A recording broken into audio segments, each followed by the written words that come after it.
Chose promise, chose due, nous retournons en Israël pour cette édition spéciale sur Radio J, consacrée bien sûr à la situation sécuritaire. Nivadi, bonjour. Bonjour. Vous êtes ancien responsable du dialogue stratégique au ministère israélien de la Défense. Merci d'être en direct avec nous ce matin sur Radio J.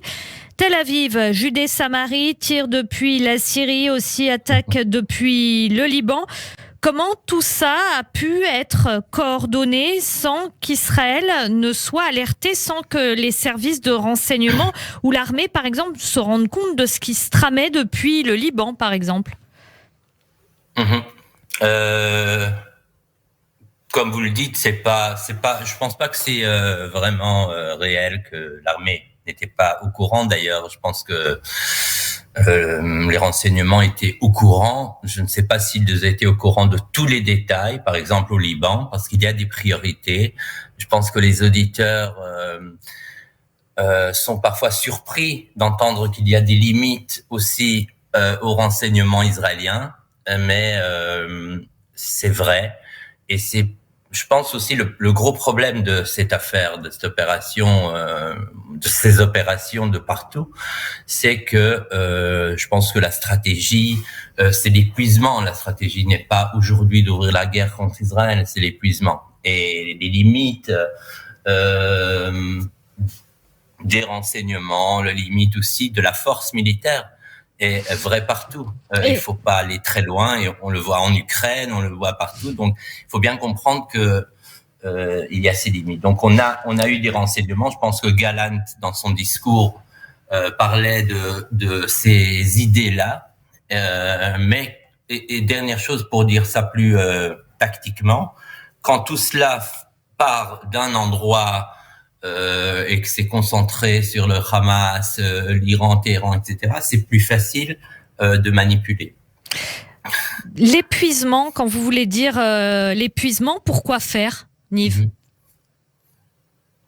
À long terme, l'épuisement doit amener au même but de convaincre ou d'achever cette idée sioniste d'État d'Israël, mais l'épuisement, c'est, je dirais, la deuxième, troisième étape en 5 étapes. Donc, c'est toujours une bonne idée d'essayer d'épuiser un ennemi qui est fort, qui est solide. Et aujourd'hui, comme Israël est beaucoup plus vulnérable, c'est vraiment, je dirais, ça aurait été vraiment surprenant que les ennemis et les terroristes ne prennent pas la liberté de rentrer dans cette affaire, quoi. Qu'est-ce qui rend Israël plus vulnérable? Ceux qui manifestent chaque semaine contre la réforme du système judiciaire mettent en cause le gouvernement, et puis ceux qui font partie du gouvernement, certains ministres, on l'a vu, ont critiqué le précédent gouvernement, Bennett, Lapid, ou disent que c'est justement à cause de ces manifestations contre le système judiciaire qui seraient les plus faibles, parce que perçus plus faibles par ses ennemis. Est-ce que c'est le cas, Niv, et dans quel sens c'est le cas? Je vais souffler avant de répondre à ça, parce que la communication est tellement avec tellement de manipulation depuis tellement d'années que je sais même plus comment répondre à la manipulation de la manipulation. Ce qui rend faible Israël, et je laisse les manifestations dehors, c'est que Israël est partenaire, ou je dirais, pour pas choquer vos auditeurs, à vraiment gonfler les dimensions d'une organisation terroriste qui s'appelle le Hamas.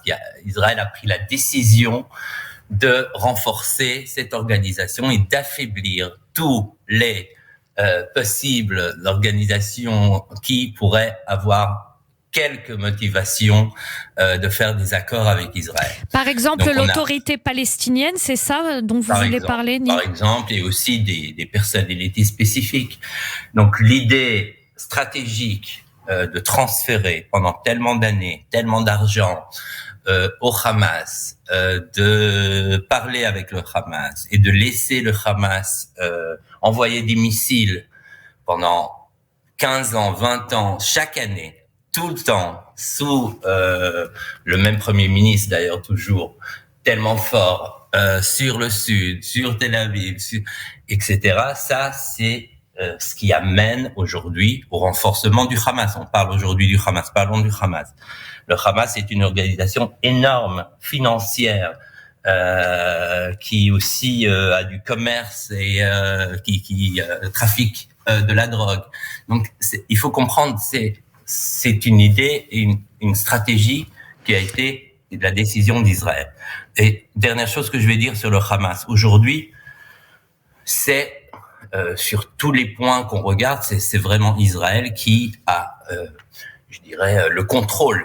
Parce que quand vous regardez la force, et c'est ça que je voudrais de mon petit discours là transféré aux auditeurs, qui est peut-être différent, c'est que le discours de force de Ben Gvir, le discours de force de Smotrich, le discours de force de la droite extrême qu'on voit, c'est en fait un partenariat avec les plus extrémistes de l'autre côté. Quand on met en première priorité le mont du Temple, l'autre côté, c'est votre partenaire pour le mettre aussi et pour faire les provocations. Et à la fin, c'est ce petit gars qui va être envoyé en terroriste. Mais c'est les deux côtés qui sont en fait partenaires pour allumer le feu. Et nous avons ces deux côtés, nous les avons dans le gouvernement.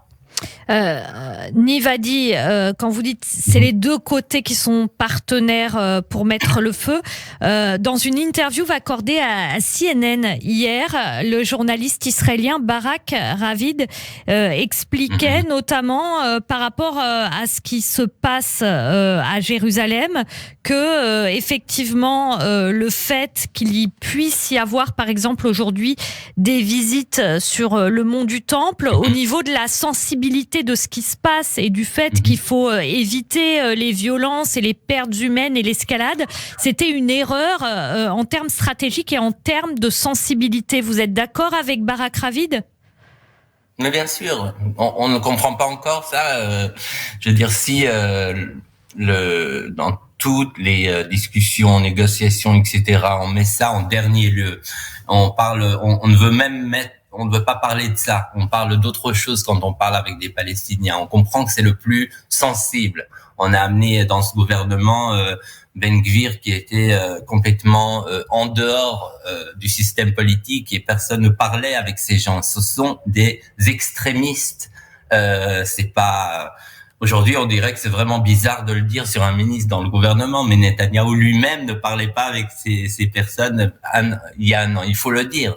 On a aujourd'hui des personnes, et je les connais même personnellement, qui ont des agendas très, très extrêmes dans notre gouvernement. Et on se demande quel manifestant est en train de provoquer ou d'allumer le feu et de provoquer la guerre. Aucun manifestant, ni de droite ni de gauche. On peut manifester dans une démocratie des deux côtés. La vulnérabilité vient d'abord du renforcement des terroristes, de l'autre côté de la communication qui est extrême, qui est irresponsable, et troisièmement, en plus, on est vulnérable parce que, je dirais, oui, la situation interne et aussi le manque de responsabilité, mais aussi d'expérience des ministres est perçu par l'autre côté. Nous aussi, quand on regarde l'Iran et qu'on dit il y a des manifestations, c'est le moment de faire des choses parce qu'ils sont sensibles. De l'autre côté, on fait la même chose. On regarde ici, on voit, voilà, il y a une sensibilité. Ces gens ne sont pas du tout maintenant intéressés par la défense. Ils sont occupés pour faire d'autres choses inimportantes. Tout le monde comprend pourquoi. Donc voilà, c'est le moment d'attaquer, d'essayer et d'épuiser. Merci beaucoup Niv Adi, ancien responsable du dialogue stratégique au ministère israélien de la Défense. Merci d'avoir été en direct avec nous ce matin sur Radio J. Bonne journée à vous, merci.